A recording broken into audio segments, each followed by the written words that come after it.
Je me souviens d'une discussion que j'avais surpris d'une oreille le jour de Kippour, lorsque j'entendis deux personnes débattre sur le type de poisson dans lequel Jonas, s'était retrouvé pendant 3 jours. Or, je me suis tourné vers eux, j'entendais pour l'un que c'était une baleine, pour l'autre... et c'est là où j'entrecoupais leur discussion pour leur dire « Mais non, il s'agissait d'une sardine. » Surpris, me regardez comme un uluberlu, et je me suis expliqué. Si vous croyez que c'est naturellement qu'un homme a pu survivre dans le sein d'une baleine pendant 3 jours, pourquoi ne pas croire qu'il était en fait dans une sardine plutôt que dans une baleine? C'est tout simple. Aussi, ce Shabbat est appelé Shabbat Hagadol. Et savez-vous pourquoi? Tout simplement parce qu'il est en commémoration d'un grand miracle. Alors nous attendons chaque jour des miracles. Et qu'ils se produisent déjà. Alors, nous ne chipoterons pas si ce ne sont pas de grands miracles.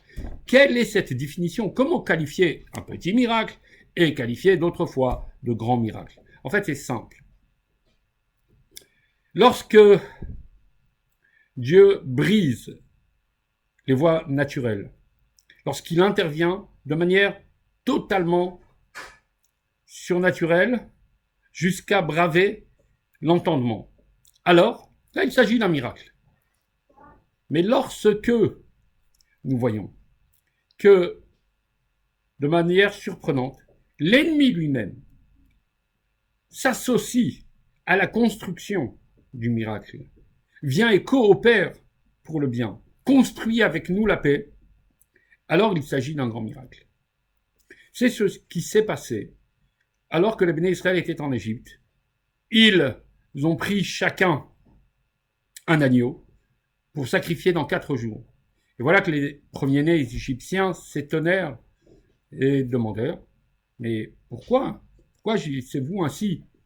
Les Béné Israël ont répondu « Bientôt, Dieu nous délivrera. » Et il fera tomber sa dernière plaie sur les premiers-nés. Les premiers-nés, à ce moment-là, se révoltèrent contre Pharaon, se révoltèrent contre leur aîné, et vinrent en secours des Béné Israël. Lorsque l'élite de nos ennemis se met, elle aussi, à se battre pour nous, alors c'est un grand miracle.